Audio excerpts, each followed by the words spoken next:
We are joined today by a very special guest, John Livesay. John is a sales keynote. He's a author. He's a sales expert. And I want to give John a formal introduction. Just before I do that, for everyone who is in the audience, we are going to be joined by both Nerdwise clients, friends, and our community at large of everyone from owners to heads of sales to sales managers. This will be interactive, so if you have questions, chat them in. We will get to them. There'll also be times where you can have John kind of work with you in real time on your pitch and helping you tell your story. So we'll get to some of that. Our agenda here is going to be really led by John Livesay, so we're going to hand him the mic in a moment.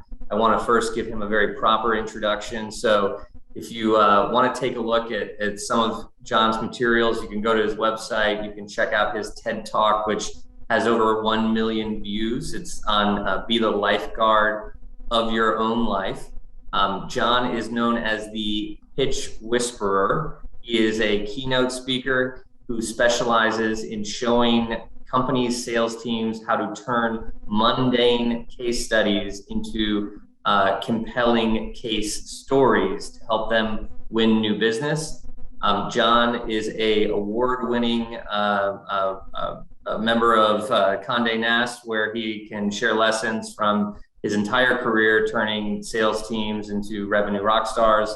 I had a wonderful conversation with John a few weeks ago, actually a few conversations, and some of the work that he does around arming sales teams with compelling stories is a pillar of an approach to what I would consider a sales pitch or a best practice, meaning if you have a good enough story, if John Livesay here has worked with you on it, or if you've got something up to his level, I believe that may be the only thing that you need to introduce yourself and to build your pipeline and close more deals. With that, I will let John take it away, add anything I may have missed from his introduction, and just want to say to you, John, thank you for joining us. Thanks for the time, and I'm excited for this conversation, as I'm sure everyone else is. So thanks again for joining us. Thanks, Patrick. Well, several years ago, when I was living in Los Angeles and selling advertising for a fashion magazine, Speedo was in my territory. And I went up to them and I said, you know, you have this line of sportswear coming out. Would you consider advertising that in my fashion magazine? And they said, no, we're going to advertise it in a fitness magazine. And I said two magic words. For those of you who like to take notes, you might want to write this one down. What if? Because when you start a sentence with what if, you tap into someone's imagination. I said, what if we treated your sportswear like it was high fashion, and we could have a fashion show with the models wearing the clothes or the sportswear around a hotel swimming pool? And since Michael Phelps is on your payroll during the Olympics, bet you could get him to show up and you get a lot of publicity for this launch. They liked the idea. I got the advertising sale. And more importantly for me as a former lifeguard, I got to meet Michael Phelps. And I went up to him and I said, Michael, everyone says you're such a great swimmer because your feet are like fins and your lung capacity is bigger than the average person, but I'm guessing there's something else. And he said to me, oh yes, John. When I was younger, my coach said to me, Michael, are you willing to work out on Sundays? Yes, coach. Great, we just got 52 more workouts in a year than the competition. So now the question becomes for all of you, what are you willing to do that the competition isn't? That's an example of opening up your conversations, your presentations, your talks with a story, because we are wired for stories. And when you tell a story, and if it's a good one, you pull people in because they want to hear what's going to happen next. Now, the takeaways from the story are equally important, so it's not just a story. And you can take it even one step further. For example, in addition to that lesson from Michael Phelps, what am I willing to do that my competition isn't willing? I was also working with Banana Republic. And I said to them, what are you doing to up your brand? They go, well, we would love to redefine what luxury is. We're never going to be Neiman Marcus in terms of price or prestige, but let's define luxury as giving people an unexpected treat that doesn't necessarily cost anything. So the idea they came up with was in the flagship stores in San Francisco, Union Square, and Manhattan, Rockefeller Center, when you walked in there, someone said, oh, would you like to charge your phone while you shop? We've got someone here guarding your phone. An unexpected luxury. Now, the unexpected outcome for Banana Republic was sales went up 15% on the days they did that because people kept shopping until the phone's fully charged, not just to go in and pick up the one item that they thought they were going to do. So the takeaway is, what can you do that the competition hasn't thought to do? Or what can you do that the competition isn't willing to do to get yourself elevated slightly higher? Now, here's an example of something simple. I hired someone to come in and clean my home. And I came home and boom, there was like I was on a cruise ship. They'd turned the towels into a swan and did all this fancy stuff with the towel. It was an unexpected luxury that made me think, wow, this is a cleaning service that goes a little bit beyond what other people are offering. Now, as Patrick said, my passion is helping as many salespeople, and let's face it, we're all in sales, whether we have that title or not, get off what I call the self-esteem roller coaster, where you only feel good if your numbers are up and you feel bad about yourself if your numbers are down. And the best way to get off that self-esteem roller coaster is to learn how to tell stories. I was fortunate enough to get interviewed by Larry King, and I never dreamed that that would even be a possibility when I was a child watching him on CNN. But the concept of being with somebody at that level can also trigger a little bit of, whoa, who am I to be being interviewed by Larry King? He interviews celebrities and presidents. So if you're wondering when you get those big meetings or these big interviews or these big opportunities, how can I get myself ready for meeting people at this level so that I can show up? A lot of it has to do with the story you're telling yourself, and we'll get into that in a minute. I have a podcast where I was fortunate enough to have Patrick on as a guest. That's available for anybody who wants to either listen to it or read the transcript. And what I love about interviewing people like Patrick is I get to hear from them firsthand what is going on in the marketplace and what the current challenges are that allow me to keep customizing and creating new ways to help people tell better stories. One of the clients I have worked with, his name is Yasir. He happens to be someone that sells a coaching program, and he was just pushing out information, and he sent me this little video saying, I told a story and somebody signed up right on the spot.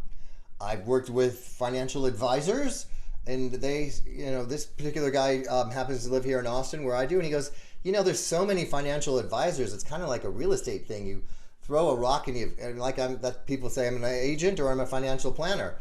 So we worked on his story to customize who his target audience was. In this case, he loves working with entrepreneurs who have social impact values.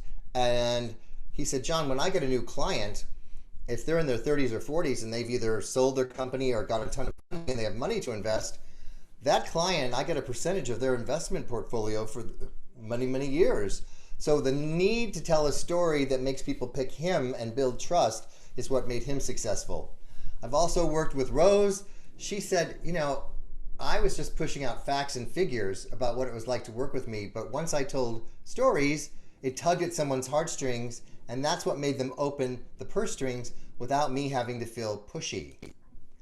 So a lot of you might feel like an ostrich right now. Just type in the chat if you feel like an ostrich. Sometimes you just want to bury your head, the endless stress that's going on, or maybe you feel like a peacock and you're still, letting everybody know, hey, I feel big. I'm here in business. So just an easy letter. You don't even have to spell either word. Just type in the chat O or P. I want you to, Jessica's an ostrich. Well, the good news is, Jessica, that if you start off your day going, I just want to bury my head under the covers, some other ostriches, you're the movie director of your own life. So you can yell cut at any time and reframe the set, reframe the location, reframe the cast, and reframe how you are seen. You know what? I'm tired of being an ostrich this morning. I'm going to be a peacock this afternoon. So as the movie director of your own life, you're not stuck with, if your day started off bad, that the whole day has to go bad. Okay, great. So here's the big problem that I see so many people struggling with. And it's a myth that we've all been taught. Well, in order to get someone to hire your firm or buy something from you, you got to get them to know, like, and trust you. Right? We've all heard that forever. The problem with this belief is it causes people to think, well, if you have to get to know me, let me push out a bunch of information about me and my company and my products. And if I send you one more piece of information, that's what's going to make you say yes. We're going to flip the script here, gang. We're going to start with trust. Trust is a gut thing. In fact, the handshake came about to show that you didn't have a weapon in your hand. We're literally dealing with the brain at the fight or flight response. Now, trust is transferred. You all saw the invitation to join this today, and you trust Patrick, so you said, if Patrick says this is going to be worth my time, I trust that it will be. So then it moves from the gut to the heart.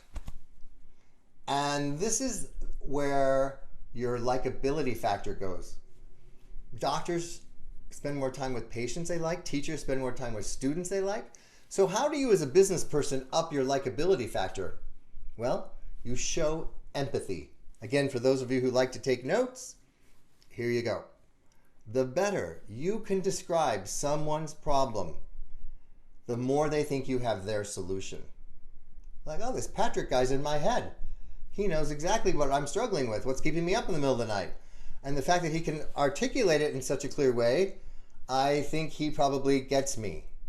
And then, from the gut to the heart to the head, still not the time to push out facts and figures. Here's the unspoken question everybody has when they hear you pitch or present anything. Will this work for me? They might trust you. They might even like you. But if they don't think that what you're describing will work for them, they're not going to buy. Now, the good news is when you tell a story that other people see themselves in the story, they want to go on the journey with you. Now, sometimes people make the mistake and say, oh, I'm going to tell a story about me and I'm the hero of the story. And I'm like, no. Your client is the hero of the story. You're the Sherpa helping them climb Mount Everest, or Yoda in Star Wars. I know, Patrick, you wanted to comment on this, so I'm going to let you jump in here for a sec. Well, I mean, yeah, John, I think so far, awesome, spot on. And no, I mean, keep going. This is great. I'm feeling like a peacock. Great. Okay, here we go. So my promise is that within this hour, we're going to give you some basics of how to learn how to become a better storyteller.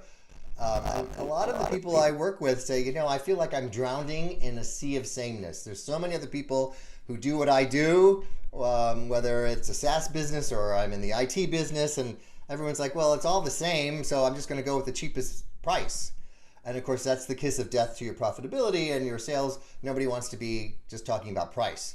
So if you feel like you might be drowning, what you need is a storytelling lifeguard, which is me, because the whole concept of telling stories is, let's say you're getting these amazing qualified leads who need what you have. They need it now. They can afford it. The pipeline that Patrick and his team have created is generating all these great people, but maybe you're only getting 2 out of those 10 to say yes. And part of it is they're not having an emotional connection to what you're describing, even if it's a tech product. So when you start to tell stories, you can get that number up from 2 out of 10 to 4 out of 10 without feeling pushy, because that's the big thing that people stress out about is, I don't want to be pushy. Stories make you persuasive, not pushy. So we all know that lifeguards are here to save lives, and I've been called the pitch whisperer, and I'm here to help you save sales. The money you're leaving on the table because you haven't told a story that's compelling enough to get people to take action is something that we can help get more revenue coming in from the leads that you're getting. Now, if you've never been trained on how to tell a good story, there's no logical reason why you would be confident.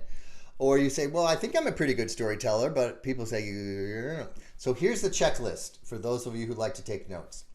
A good story should be clear, concise, and compelling. Why clear? Because if you confuse somebody with acronyms or whatever, they're not going to say yes. They're not going to tell you they're confused. The confused mind always says no. Why does it need to be concise? So that they can remember the story and share it with somebody else. We all have these situations where they hear multiple vendors presenting or pitching, and then they have a second meeting that you're not invited to, and they have a conversation about, well, what did you think? Who should we go with? And if you've told a story that somebody else can remember and repeat, then that is why you're going to get the yes. And then the final thing is the compelling part. This is where you bring in the emotion, the words like struggle, and getting a sense of what someone's pain point is and putting it into emotional terms. Now, part of this is if you're not getting the number of yeses you think you should be getting, it's because there's no right brain connection. So we know the left side of the brain is typically where logic lives and facts and figures, and a lot of people are comfortable with that, but the right side of the brain has been known for imagination, the what if, storytelling, empathy, listening, and the irony is soft skills like that will make you stronger in sales. So do me a favor, fold your hands. For those of you who have the camera on, like you're praying, I really need this sale. Now try to fold your hands the other way. Feels weird, doesn't it? Now cross your arms like you're mad at somebody. How dare you say that to me? And now try to put your other arm on top. It feels like I'm asking you to do yoga, right? So we all have a favorite way of communicating and interacting in the world. And if you tend to be somebody who prefers the numbers and all of that stuff first, there's no reason why you're going to feel comfortable telling stories first. But I promise you, if you learn how to tell stories first, you're going to go from boring people with a bunch of facts and figures where there's no connection to soaring through your stories. Because when you know how to tell a story, and here's the good news, it's not like you have to learn a skill like being the best athlete or best singer. Storytelling is a skill that everyone can learn. And even if you're good at it, you can get to be a black belt at it. Now, a lot of people say to me, you know, John, I get really nervous when the stakes are high and things are going up. And I say, well, are you saying you get butterflies in your stomach, like the butterflies that are flying across my screen right now? So the goal is not to get rid of the butterflies in your stomach, but to get the butterflies in your stomach to fly in formation. Get the nervous energy out of your stomach and into the room. And get out of your head worrying about whether somebody likes you or not, and be there to help them.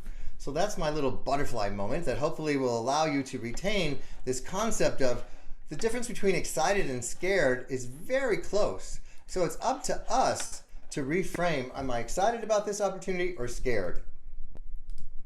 Now, nothing says confidence to me like Lady Gaga. Here she is at the Academy Awards a few years back singing from Sound of Music about confidence. And one of the techniques that I use with people on their confidence is we do something where you think of yourself like an air traffic controller. Instead of stacking up airplanes, we stack up what I call your moments of certainty.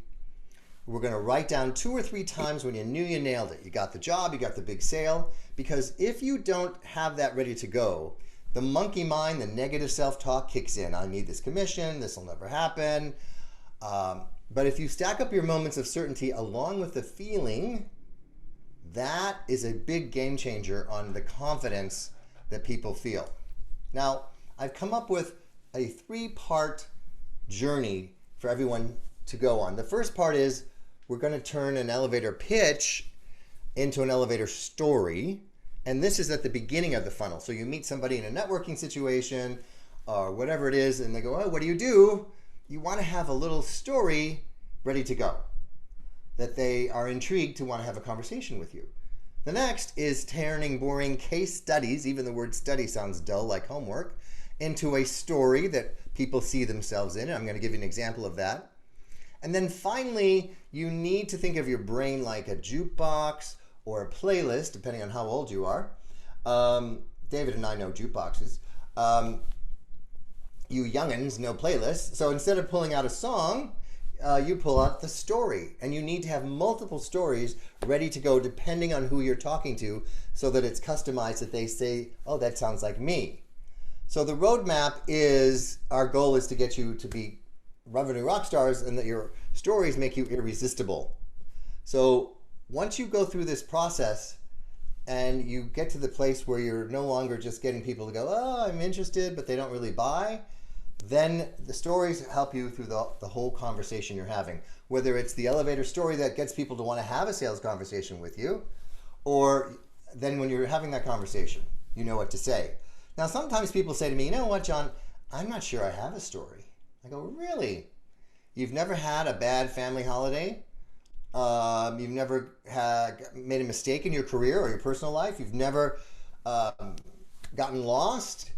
So your mess is your message. Your story of origin is so important, because remember, people buy you first, and then they buy the company, and then they buy whatever the product or service is. Most people jump right into the product or service, and they don't spend any time at all telling, here's what got me into this. This is why I'm so passionate about this. So I help people craft their own story, again, so it makes people want to work with you. Now, this black and white, boring case study that's been around forever, where people post about facts and figures, and maybe you even have some testimonials on your website, but if they're not turned into, here's my Wizard of Oz moment, a case story in full color that people are remembering and seeing themselves in, then it's not as powerful as it could be. So a good story has 4 parts. The exposition, you need to think of yourself like a journalist. The who, what, where, when. Then the problem. Remember, we said the better you describe that problem, the more people think you have their solution. And then the solution, and then the secret sauce is the resolution. What is life like for someone after they've worked with you? Imagine if the Wizard of Oz stopped when Dorothy got in the balloon. The end. But no, there's that wonderful scene of her at home going, there's no place like home. I appreciate everybody here so much. So I'm going to give you an example of turning a fact into a case story that I did for a client of mine in the medical tech world. I said, what are you saying now to doctors to get them to buy this equipment? Oh, well, it makes the surgeries go 30% faster. So logical, don't you want one? And they weren't getting the number of yeses they thought they should. And they didn't know why. So I pulled out some information, and here's the story they tell now.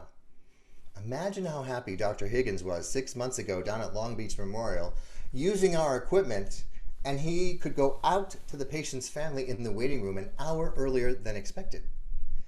And if you've ever waited for someone you love to come out of surgery, you know every minute feels like an hour.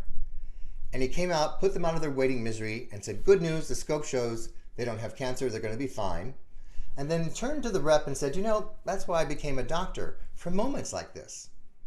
Now that rep tells that story to another doctor at another hospital who sees themselves in the story and says, wow, that's why I became a doctor. I want your equipment too. So let's just zoom out a little bit on why that works so well.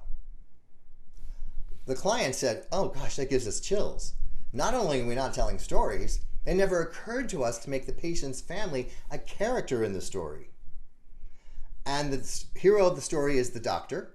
The equipment is what makes the doctor a hero by getting them out.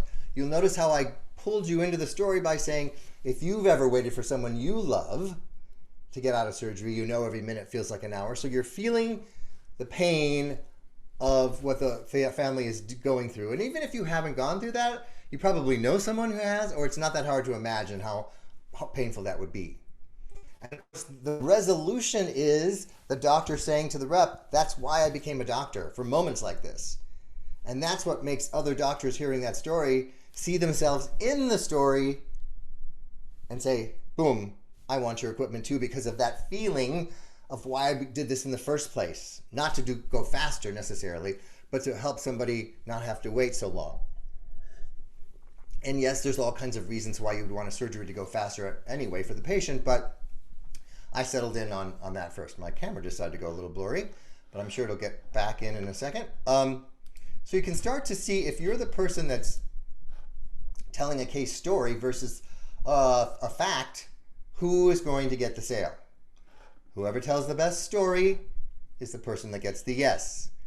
Literally, again, for the note takers, here's your soundbite. The sale is in the tail. T-A-L-E. Now, the third part is, well, what story do I tell to whom? Now, the old way of selling, and I had to go through this for decades, I do projections, right? I have 10 people at 90%, I've got 50 people at 50%, and maybe 100 people at 20%. I do all the math, that's my projection for the month and the quarter, etc. Here's the problem. Nobody thinks of themselves as a percentage. So you can put your empathy hat on and ask yourself this question. Where do my potential clients see me? Am I invisible? They've never heard of me or Nerdwise or anything else. It's like in the dating world, if you go to a party and you see someone you're attracted to, they don't even know you're in the room. You might as well be invisible. Then you move up to insignificant. And I don't know what's worse in the dating world, invisible or insignificant. But in the business world, let's say you're selling life insurance and you're talking to somebody 20, they're like, well, that's insignificant to me. No, I'm not interested in that. And then you move up to the interesting rung of the ladder. And in the dating scenario, maybe you say something funny or clever and the person's like, oh, I'll keep talking to you. I'm not willing to go out with you yet. And in the business world, this is where people say, oh, I'm interested. David, send me something. And then it's crickets. I call this being stuck at the friend zone at work. How many of you have ever felt like you've been stuck at the friend zone at work? Just type in yes or no. You've gotten someone to say, I'm interested, and then you don't hear anything else. You get a lot of people. So we need to figure out how are we going to get people, Scott says yes, Michael says yes. How are we going to get people out of just I'm interested to get them to say I'm in? Because if you look at the word interesting, there is the word in there. And so that's where the storytelling really kicks in.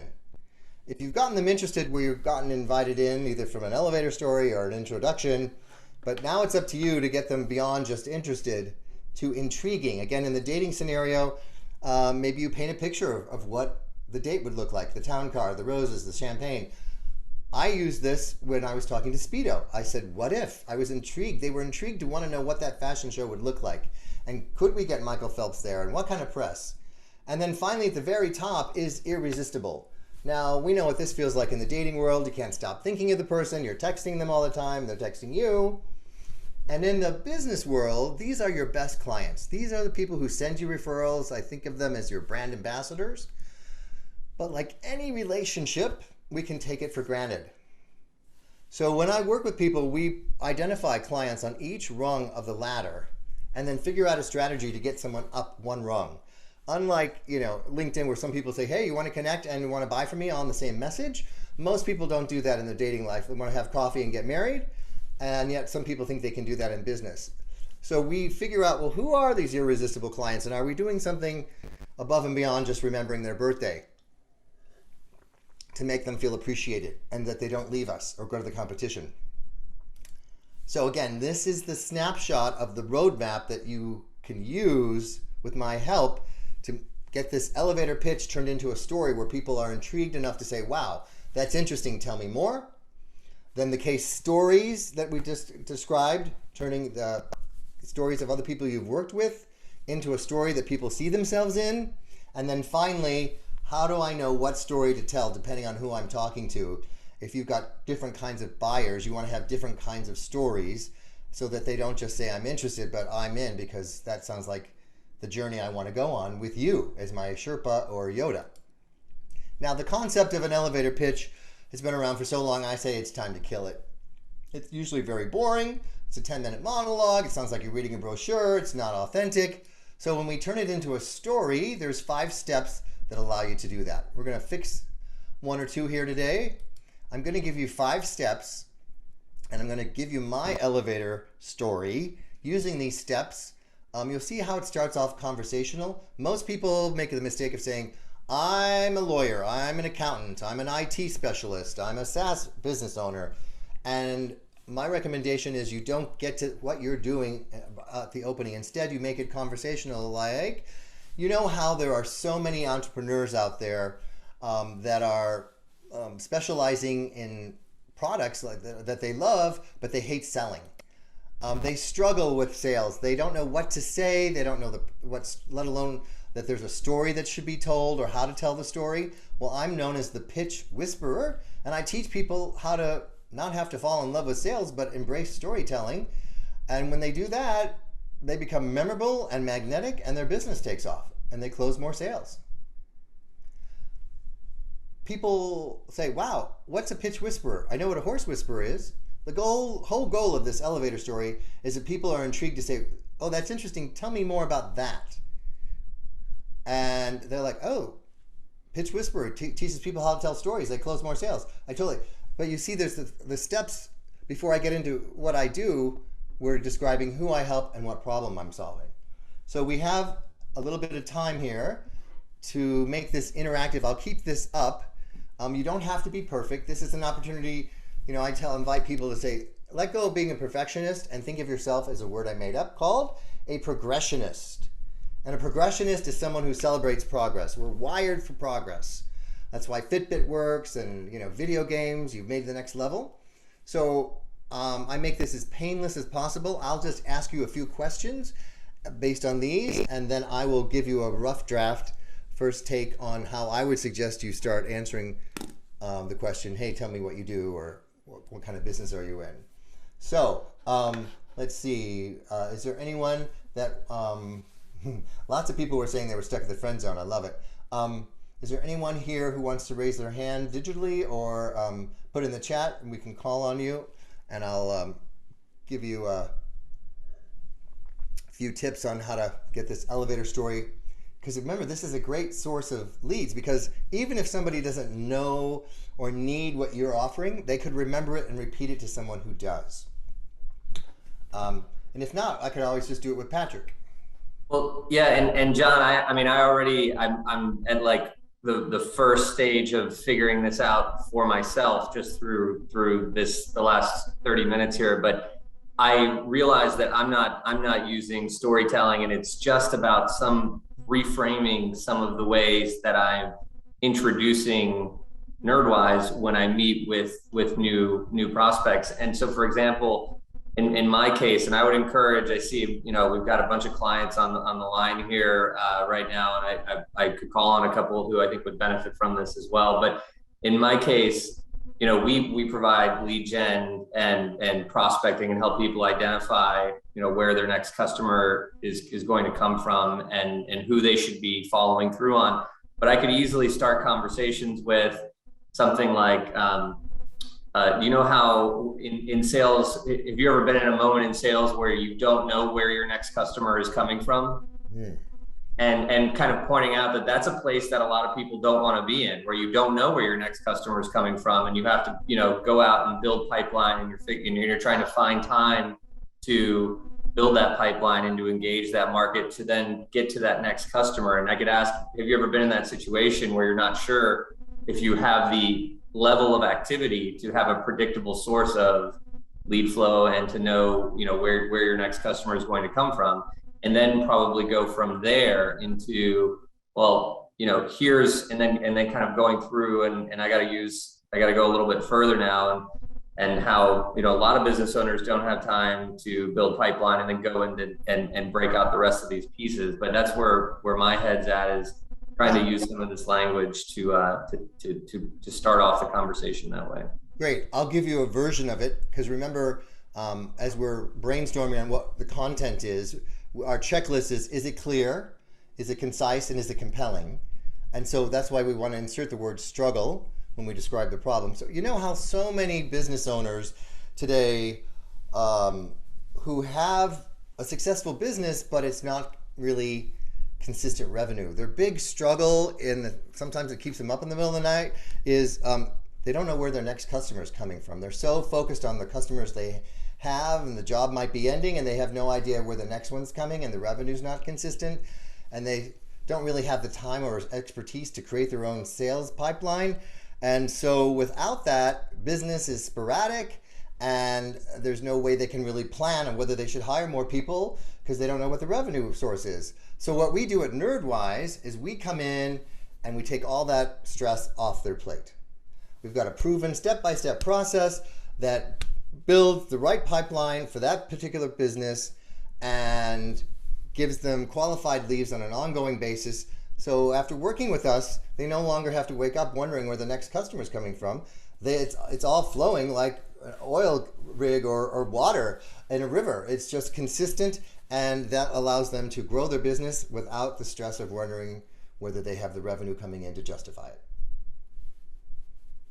Yeah. And I'm thinking of, and if anyone wants to throw their pitch at John to have him frame it up like that, I'm thinking I know one person on here who sells local multi-channel advertising, and I'm just thinking about some of the brands that they work with, and that how sometimes when you've been a big brand for so long, people kind of forget that you're around, and they might not go and engage with you with the frequency that you would like because they just forgot about you because you're a healthcare provider or you're a bank or you're this or that. And I feel like that's another way that you can frame that up to say, you don't have to just sit on the shelf as a brand anymore. We know a lot of brands struggle with what would you consider that, like true brand engagement? Staying top of mind. Yeah. Yeah. Yeah, great. And then you describe how you solve it. And again, remember the resolution here is, what is life like for these people after that problem is solved? That feeling of relief, the peace of mind, the emotion comes in there. And John, speak a little bit to how this falls into the sales process. So is it that storytelling is how you start and kind of cement, in their memory who you are, what you do, and how you can help them, and then you lead into the boring stuff, or is this all that people need is to be able to tell a compelling story and then kind of get in? Does this alleviate the kind of brass tacks that people normally go through in their sales process? Well, this is the elevator story is at the beginning of the funnel. This is someone who doesn't know you're invisible or perceived as insignificant, and so this is what attracts leads when you meet people. They go, oh, I know someone who needs that, or I need that, or that's interesting, tell me more. Or I'd love to have you come in and present to my team. And then that's where the case story comes in. The case story is when you've been given the official time, and typically it's, instead of describing just all the nuts and bolts of how you build a funnel or, a pipeline, you would tell the story of how you did it for somebody else and what their life was like before and after. And you insert your details of how you solved that problem in the story. So it's not like, oh, I told this cool story, it has nothing to do with how the details of how you solve the problem are part of the case story. We have, I want to call on Vikas. I don't know if I can call on you or not. If you can tell me not to, but we have a cybersecurity provider on right now, and maybe you could just use them as an example. But Vikas, if you wanted to share kind of your pitch and see if John wanted to frame something up for you, that might be interesting. Okay, so take yourself off mute if you're not already. I should be off mute. Okay, fantastic. So who do you help? Try to be as specific as possible. We help large, complex enterprises who are regulated, such as financial services or healthcare, education. Okay. And what is their big struggle? Their big struggle is continuously assessing risk, both internally and across their nth party ecosystem. So third parties, fourth parties, fifth parties. And then presenting those risks to the right people. Let's try to pretend like I'm in 5th grade and I want you to explain it to me. Okay. So enterprises are beholden to regulations, and those regulations mandate that those very companies assess and manage the risks both internally and through their vendors or suppliers. Now, you're in cybersecurity, correct? But I haven't heard you describe that as a problem. So when you're talking about risk, is the risk someone hacking emails? That cyber of the patients, things like that? Yeah, risk management is like 1/16 of what we call cybersecurity. So it's like the strategic compliance risk world, as opposed to the I'm stopping a hacker getting in because I installed some software. Right. Well, remember, Amazon just sold books first. So you want to be known for one thing, and it's okay if you're known as the company that helps people have safer cybersecurity, because people can relate to that. Conduct assessments, manage the assessment lifecycle is the thing that we hang our hat on. Cybersecurity professionals use us to do assessments. Oh, so you're really not helping financial services and education and hospitals, you're helping cybersecurity people? Within those organizations. Okay, got it. And their job is to manage the risk to make sure the place doesn't get hacked, basically, yes? Their job is to identify what is and are the highest risks, and then manage them appropriately. So they may put things in place, they may not put things in place. They might be buy insurance for something, or they might just outsource something to a third party. So it's more the risk management part of the process. Yeah. My goal here is to try and get you to be more conversational in your description of what you're doing. Right.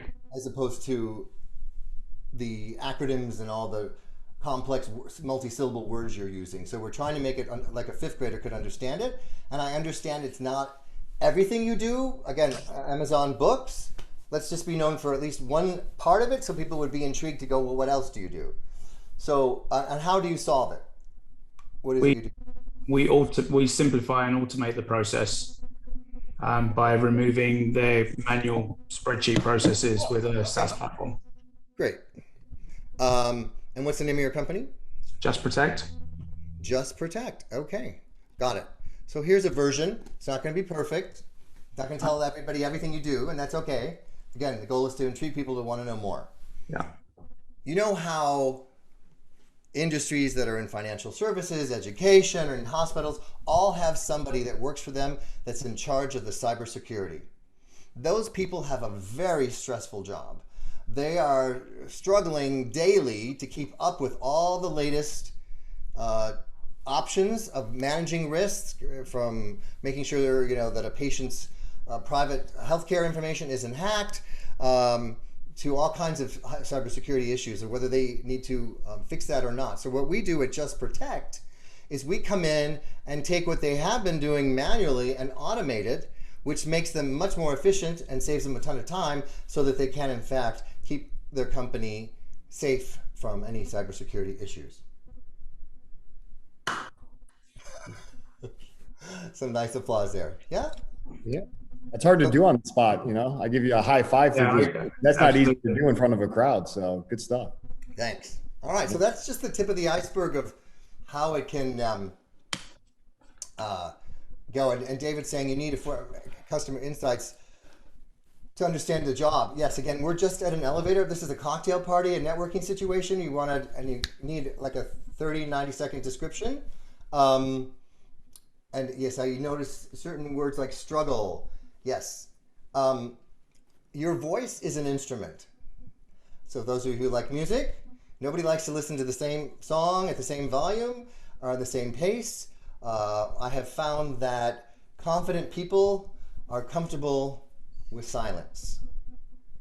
So I could say to you, a good pitch should be clear, concise, and compelling, or I can take a pause between clear, concise, and compelling so that your brain can catch up and remember it. So there's a difference. I'm teaching now content and storytelling, but after that is mastered, I do work with people on the delivery of the story. So thank you for that question, Jim and David. So a lot of you might be going, well, how do I put all this storytelling stuff together? Where can I go? I think I can figure it out myself. And I said, well, good luck. You might feel like you're driving a beat up car because you don't really know where you're going, or we can go together in this kind of souped up Mustang where I'm your Sherpa. I have an online course that I work with people. There's modules, 10 minutes. You can do it 10 minutes, 10 days. And the whole goal is you're going to learn how to tell a story so people see themselves in it. And that's what makes you irresistible. And finally, you no longer are stuck in the friend zone at work, as so many of you put in the chat that you were. I worked with a productivity expert. You can imagine she loves to talk to people about putting their time in 15-minute increments, very left brain. And she realized she needed to tell her story of why she got into this and some case stories of how her clients are getting more revenue because they're more productive. So the first module is all about how to tell good stories and how to have some confidence doing it. And then we really dive into getting out of your comfort zone of only just giving the same sort of testimonials that you always give, and then figure out what kind of personality am I talking to? Somebody analytical, somebody more feeling oriented, and getting you prepared to tell these stories. So I have scripts and templates that I give people. And I don't know if you know that LinkedIn now allows you to shoot a short little 20-second video that can also bring you to life. And some people get nervous on camera. I have tips on that. And then we talked about the case story steps and the 5 elevator steps. So you have all these scripts and templates that you can follow and insert your information. And then I work with you in a group coaching situation for 8 weeks. Once a week, you get to practice your stories with me, whether it's the elevator story or a case story, or you say, I'm stuck here, I have a big presentation coming up, I want to run this by you. You can ask me questions in between. Each one of these modules is broken down where you can interact and really ask questions and learn more about it.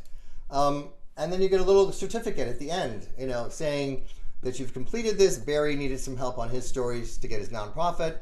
Natasha had a virtual office business that she was struggling to figure out how to explain that clearly to get people to sign up. And then here's Rose that we talked about, learning to tell stories and getting clients twice as fast as she did before. So what I've done is I've taken all the risk off of it. You get access to all of the modules at once. You get and the templates and the scripts. You have lifetime access to it. I have a bonus of a free online event from some of my guests that have been on the show, and teaching you how to look and sound good on Zoom, because you need to be properly lit in order to build trust. So if you're in the dark, your eyes aren't visible, you're working against yourself. And then if you enroll now, I can give you an hour of my coaching. You saw what I did with like 5 minutes of someone's business. Imagine a whole hour with me, what I would do. Well, I'd make sure you become a black belt in storytelling for everything. And I'll look at your website and make sure your about page and the messaging you're saying is also magnetic, and what you have on social media is clear, concise, and compelling. So all of your digital footprint is telling the right story at the right time.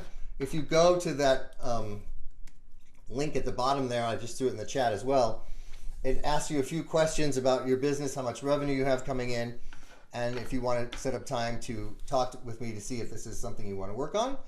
And if anybody has an interest in learning how to become a speaker, or just whether it's being a TEDx speaker or just speaking in public better, I'll help you craft your story for a talk. As Patrick mentioned, my talk is how to be a lifeguard of your own life. No one's going to come rescue you like they do in a hurricane. And if you're also wondering, well, how can I use storytelling to get my social proof up? I've been interviewed by Larry King, and I've been on KTLA, and Inc. and Fortune magazine both interviewed me, a whole feature article on the one soundbite, are you stuck at the friend zone at work? How to tell if you are and how to get out of it. And so I'll work with you on figuring out what is the hook for a journalist, whether it's on camera or in the business publication, because when you have this kind of credibility, your social proof goes soaring through and the trust goes up. It separates you from being drowning in a sea of sameness. So if there's a 30-day money-back guarantee, you can have access to everything. And after you go through it in 30 days, if you aren't getting the results, you can get a refund. So just to recap, I'm going to help you tell better stories to win new business. And then the bonuses are, I'll work with you one-on-one for an hour and make sure that everything you're saying online is compelling. And if you're interested in getting my help on crafting a talk or getting publicity and what the sound bites should be, what stories should you tell to make the press interested in you? We all don't have, Patrick's cool long hair, so we have to find a hook for everybody that the press is going to want to cover. So basically the concept is, if you feel like you're only closing 2 out of the 10 potential really qualified leads that you're getting from Patrick's pipeline, I'm going to get you 4 out of 10, and ideally at least 6 out of 10.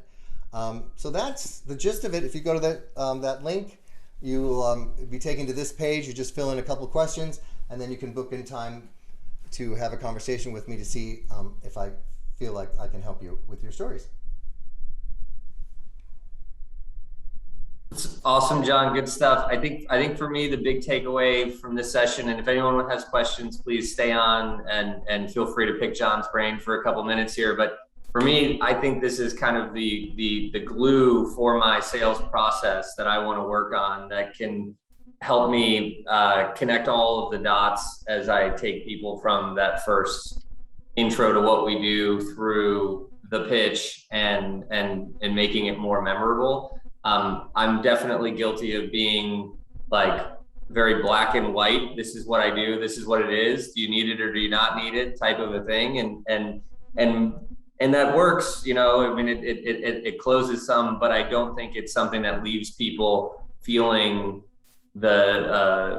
feeling like they need this, or remembering it to the degree that they could. And I see that as my biggest takeaway and opportunity, is to have some of that language and some of that storytelling up front, and to use it to make the rest of our pitch that much more compelling and memorable. So that's it. You got it. Great summary. A+. Other questions? Feel free to unmute, chat. I'd say something I took away is, instead of just kind of barfing information at people and it being a one-sided conversation, that you're actually embracing a dialogue and creating conversation and creating comparisons and empathy and understanding the struggle. It was nice to be able to see you paint a picture with those 5 simple steps, and for me to think about it on how I describe it to peers or friends and family and coworkers, and know that there's a better way to do what we're doing right now. So thanks for just sharing those 5 steps. It got me thinking. Yeah, great. Love to work with anybody who wants to get up to that black belt level of it, because you can try to figure it out yourself, but with me, it goes much faster and you get the results faster. All right. Thanks, Patrick and Ashley, for doing such a great job behind the scenes. It's been a pleasure to get to know and work and hear some of your own stories. I love that, and I'm glad that there's someone out there who is keeping those industries safe with cybersecurity. Yeah, thank you all. Thanks for attending. We'll see you next time. Appreciate it. You're welcome. Thanks, John. Bye. Bye, guys.